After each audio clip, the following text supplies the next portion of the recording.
Jika ada pengumuman dari pemerintah, dari Kementerian Agama, dari bupati, dari polisi, dari ulama, dari habaib, ini sepertinya mereka semuanya merujuk, semuanya sepakat bahwasanya nanti sholat id ini diadakan di rumahnya masing-masing.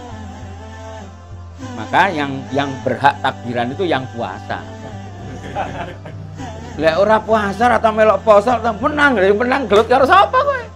Ndak menang, ndak melok gelut, malah melok menang ya uri jenenge wong rada ora waras. Lha saiki umumnya gitu. Sing puasa, sing wali-wali, sing orang soleh malah ora takbiran di rumah, gitu.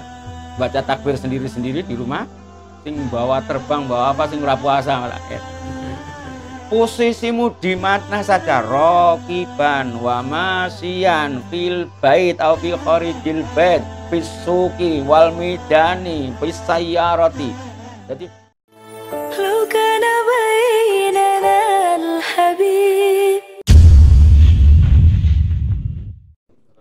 Bismillahirrahmanirrahim. Ada titipan sedikit dari kawan. Dimohon saya menjelaskan sedikit tentang masalah sholatul idain, karena sholat id yang akan kita hadapi Idul Fitri besok ini tentunya akan berada dalam suasana yang lain ya.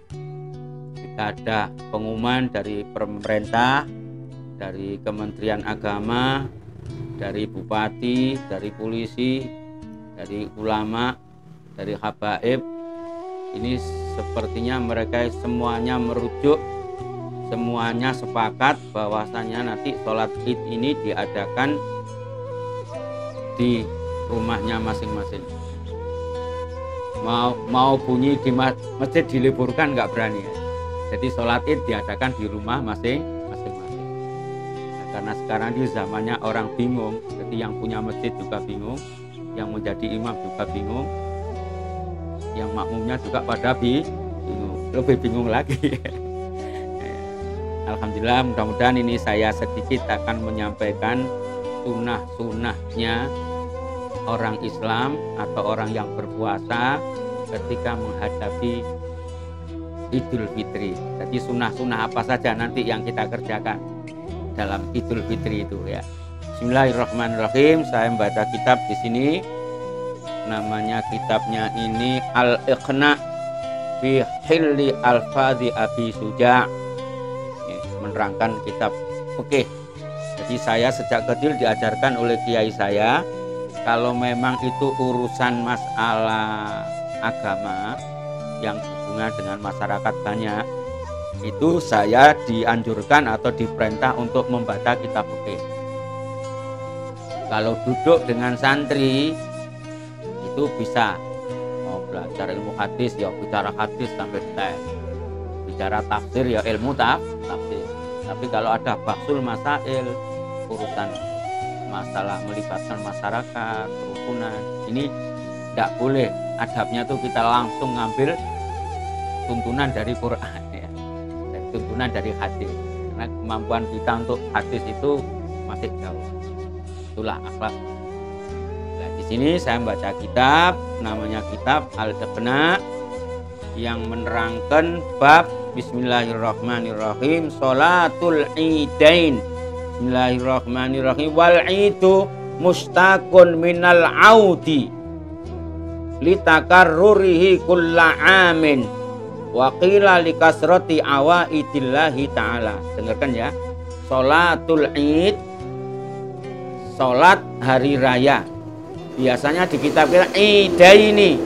Kalau idaini berarti maksudnya Idul Fitri dan Idul Adha ya. Id itu bahasa Arab, bahasa Jawanya dari kata-kata ada, yaudu, audan, kembali, mengulangi, terulang lagi. Jadi maka Idul Fitri kembali lagi, terulang lagi. Kita seperti bayi yang baru lahir. Kita seperti fitrah. Ya tentunya bagi orang yang puasa. Maka Bismillahirrahmanirrahim. Juga yang kedua dikatakan Idul Fitri karena likasroti awaidillahi, karena detik-detik hari raya itu Allah menyebarkan atau memberi banyak macam-macamnya hidangan-hidangan bagi hamba-hambanya yang berpuasa. Bismillahirrahmanirrahim. Dianjurkan, disyariatkannya sholat id, baik sholat idul fitri atau sholat idul adha, itu bersumber pertama dari surat fasholli li rabbika wanhar. Itu surat apa? Al-Kautsar. Inna fasholli li rabbika wanhar, surat Al-Kautsar ya. Kemudian wa awwalu idin sallahu Rasulullah sallallahu alaihi wasallam Idul Fitri bis sanatis tsaniyah minal hijrah ya. Bis sanatis tsaniyah minal hijrah. Terselenggara sholat Idul Fitri ya, itu pada tahun yang kedua. Jadi urut-urutannya setelah ada syariat adzan ya. Setelah ada syariat adzan yang kemarin itu siapa namanya? Abdullah bin Zaid ya. Terus dilanturkan oleh Bilal bin Rabah. Setelah itu baru ada syariat yang namanya Ramadan, baru ada syariat yang namanya sholat Idul Fitri. Bismillahirrahmanirrahim. Wa sholatul idaini sunnatun. Ya, tadi tahun kedua setelah hijrah. Sholat Idul Fitri atau Idul Adha itu tidak wajib. Dengarkan ya. Tidak wajib, sunnah hukumnya. Di sini dikatakan sunnatun muakkadatun. Sunat muakkad. Sunat muakkad itu pokok sunate rodok nemen lah. Pokoknya orang ono halangan betul-betul kok orang sholat Idul Fitri ya eman-eman. Jadi sunat muakkad. Kenapa dikatakan sunat muakkad? Limuwadzabatihi sallallahu alaihi wasallam. Karena sepanjang syariat sholat Idul Fitri atau sholat Idul Adha itu dilangsungkan, Rasulullah belum pernah meninggalkan sama sekali. Jadi kalau kita niru akhlaknya Rasulullah semacam ini, berarti ini betul-betul, maka dikatakan sunatnya sunat muakkad. Singkat cerita, singkat lanjutannya, yukabiru, kemudian pelaksanaan sholat wahiyya rakaatani, sholat Idul Adha itu dilaksanakan 2 rakaat ya, 2 rakaat. Kemudian caranya juga dikasih tahu. Jadi nanti ini memang nanti saya ulang-ulang, saya bulan baleni. Jadi nanti karena ada hubungannya dengan corona, ada hubungannya dengan zaman sekarang ini, nanti akan ada banyak orang sholat id di rumahnya masing-masing. Nanti pakai khutbah atau tidak, nanti saya jelaskan. Bismillahirrahmanirrahim. Sekarang pertama sholat Idul Fitri atau Idul Adha. Caranya tadi 2 rakaat. Syarat-syaratnya, caranya, sujudnya, rukuknya, semuanya persis seperti sholat biasa, seperti sholat fardu. Tidak ada perbedaan. Namun yukabbiru fil ula sab'an. Ya, kalau sholat takbir yang pertama kali 7 kali ya. Selain ghairat takbiratul ihram. Tadi takbiratul Allahu Akbar itu belum dihitung. Terus subhanallah, alhamdulillah, Allahu Akbar, Allahu Akbar, Allahu Akbar, Allahu Akbar sampai 7 kali. Kalau rakaat kedua 5 kali. Ini nanti keterangannya panjang situ. Terus nanti setelah sholat ya, setelah sholat nanti khutbahnya juga 2 kali. Kalau khutbah pertama takbirnya 9, kan ya. Khutbah kedua takbirnya 7. Jadi kalau sholat 7 dan 5, balik khutbah 9 dan 7. Ini biar beda sama Jumat. Jumat khutbah dulu baru sholat. Kalau id enggak, dibalik, sholat dulu baru khutbah. Nah ini orang kalau enggak pernah belajar fikih gini, kadang-kadang yang ngawur. Begitu rampung khutbah pertama buar berdoa ambaknya. Ya namanya juga ibadah sunnah, tapi sunnah ya harus sempurna ya. Bismillahirrahmanirrahim. Jadi kalau khutbah khutbah pertama 9 takbirnya. Terus kemudian kalau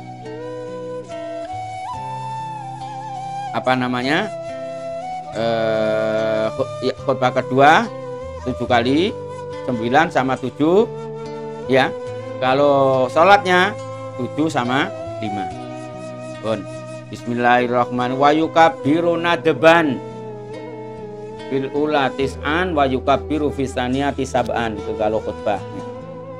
Bismillahirrahmanirrahim. Terus juga dianjurkan lagi, kalau kau tidak jadi khotib, bagusnya berangkat lebih dulu, lebih awal. Kalau kau itu khotib, lebih bagus jamnya dipaskan. Bismillahirrahmanirrahim. Kemudian dilaksanakan sholat id itu boleh di masjid, boleh di musola, boleh di lapangan, boleh di mana saja, tapi yang paling afdol di masjid. Kenapa? Wa fi'luha bi masjidin afdalu. Kenapa? Li syarafihi, karena masjid jelas tempatnya mulia. Illa li uzrin, kecuali kalau ada uzur. Dan sholat id ini dianjurkan buat siapapun. Dan sholat id ini bisa dilakukan oleh siapapun. Sholat id itu sendiri boleh dikerjakan berjamaah, boleh dilakukan sendiri-sendiri. Jadi afdolnya berjamaah bareng-bareng, ya toh. Jadi yang berjamaah tadi mau bedanya, kalau berjamaah seperti tadi pakai khutbah. Kalau sholat id sendiri tidak usah pakai khutbah. Dengarkan ya, Hasan, dengarkan ya. Nanti ini kalau bisa nanti disempurnakan lagi. Jadi kalau sholat id itu berjamaah, maka sunnah-sunnahnya sholat id harus dikerjakan semuanya. Jadi termasuk sholatnya 2 rakaat, takbirnya kalau sholat 7 kali dan 5 kali. Kalau nanti khutbahnya, khutbah pertama, khutbah kedua, khutbah pertama 9 kali, khutbah kedua 7 kali, itu ya. Terus sunnah-sunnah yang luar daripada itu, nanti kalau kau kalau kau bukan imam, berangkatnya lebih pagi. Kalau imamnya dipres saja waktu sudah dekat mau dilaksanakan sholat id, ada iramanya seperti itu. Jadi sebelum berangkat juga dianjurkan mandi ya. Dianjurkan mandi dulu. Mandinya seperti mandi janabat, sekutur badan, niat taubat kepada Allah ya. Setelah itu nanti kalau hari raya Idul Fitri, apike makan dulu ya. Dan dikerjakannya agak siang sedikit. Kalau sholat Idul Adha dianjurkan lebih pagi waktunya, biar nanti waktu nyembelih tidak kemurungsu. Dan juga tidak dianjurkan makan. Makannya nanti setelah waktu mendekati menyembelih kambing. Bismillahirrahmanirrahim. Kemudian disunahkan baca takbir. Ya, kalau sekarang bilangnya takbiran. Kapan itu disunahkan baca takbir? Begitu dengar dan ada pengumuman malam itu hari raya, gitu. Sekarang umpamanya ditentukan hari rayanya besok hari Sabtu. Begitu Jumat sore, begitu adzan maghrib, Allahu Akbar, Allahu Akbar, mulai itu sudah kau dianjurkan takbiran. Ya, yang namanya takbir itu dengan pakai suara, sing kira-kira sekitarmu dengar, suaranya buanter ke, jahar, nah, bukan sir. Jadi sir itu bukan takbir. Karena apa? Takbir itu tanda kemenangan. Mau menang itu semangat, mesti tangannya diangkat gini, Allahu Akbar, menang, sukses, 30 hari puasa, sekarang wis gak puasa lagi. Nah, sifat manusia gitu ya. Hebat, saya menang, lolos sebulan penuh. Nah, maka yang berhak takbiran itu yang puasa. Lek ora puasa atau melok poso menang gelut karo sapa kowe? ndak menang, ndak melok gelut, malah melok menang ya uri jenenge wong rada ora waras. Lha saiki umumnya gitu. Sing puasa, sing wali-wali, sing orang soleh malah ora takbiran di rumah, gitu. Baca takbir sendiri-sendiri di rumah. Sing bawa terbang, bawa apa, sing ora puasa malah. Ya. Sing rame-rame. Maka dari itu kadang-kadang, ya ini ada hikmahnya ini. Jadi sekarang ndak boleh takbiran keliling itu. Memang fakta membuktikan takbiran keliling ndak ada manfaatnya sama sekali. Yang dianjurkan bukan takbiran kelilingnya itu, alasannya syiar ndak. Kamu itu kalau takbir, posisimu di mana saja, rokiban wa masyian fil bait atau fil kharijil bait, fis suqi wal midani, fis sayyarati. Jadi kamu berada naik kendaraan, kamu di rumah, di tengah jalan, di perapatan, di pasar, pokoknya di mana kamu berada, selama mulai maghrib sampai imam naik ke mimbar, imam waktu ngimami sholat itu terus tidak ada ibadah yang mengalahkan takbir. Jadi enggak baca Quran, pray, sholat sunat bila perlu enggak usah dilakoni kecuali sholat sunat yang diajarkan Rasulullah. Ya. Takbir tok pokoknya, takbir. Mulanya, iya. Ya, yang susah ini kadang-kadang ya tuh, enggak takbiran malah nonton TV takbiran ya. Dulu pas saya protes di sini ada khotib ya, ngisi kultum Ramadan itu. Bapak-bapak, ibu-ibu, kalau kita sekarang kepingin jadi punya anak soleh, maka anak itu setiap sore, setiap malam suruh nonton TV, karena TV ini ada hiburannya, ada didikan Islami.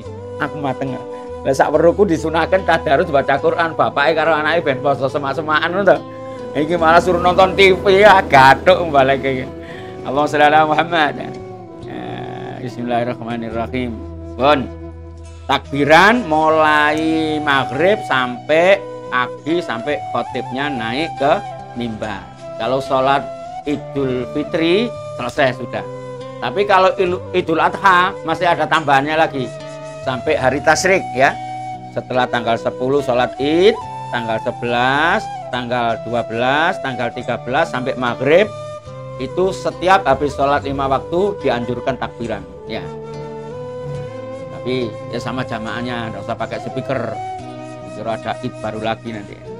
Bismillahirrahmanirrahim. Min ghurubi syamsi min lailatil id ila ayat khulal imamu fis sholati. Bismillahirrahmanirrahim. Jadi sunnah-sunnahnya tadi salah satunya yang berhubungan dengan di luar sholat, mandi pertama kali. Kemudian kalau Idul Fitri sarapan dulu, kemudian berangkat lebih pagi kalau bukan imam, sampai di tempat juga masih ada satu lagi. Berangkatmu dan pulangmu apike jalan kaki. Kalau dekat, ya, jauh ya lain lagi. Dekat. Terus kemudian berangkatnya dan pulangnya ambil jalan yang berbeda. Ini ada di sini. Supaya apa? Supaya jalan yang kau lewati dengan kau membaca takbir, membaca zikir, semua benda yang hidup, yang mati, yang dengar suara takbirmu, semuanya beristighfar kepada Allah Subhanahu wa Ta'ala. Saya sering membuktikan sholat Id, Idul Fitri itu biasanya, gitu, waktu sholat Id itu hening. Ente lihat ya nanti, kita rasakan coba ya. Ketika sholat Id itu kalau masjidmu dekat pohon-pohon atau dekat tanaman-tanaman, ente lihat tanaman-tanaman di sekitar masjid itu semuanya berhenti, angin tidak ada angin. Saya sering membuktikan itu. Kalau sudah selesai wiritan atau selesai khutbah Id, selesai doa, baru ada angin. Saya membuktikan beberapa kali. Apakah itu tanda-tandanya kebaikan, apa tanda-tandanya apa ya, wallahu a'lam bishawab.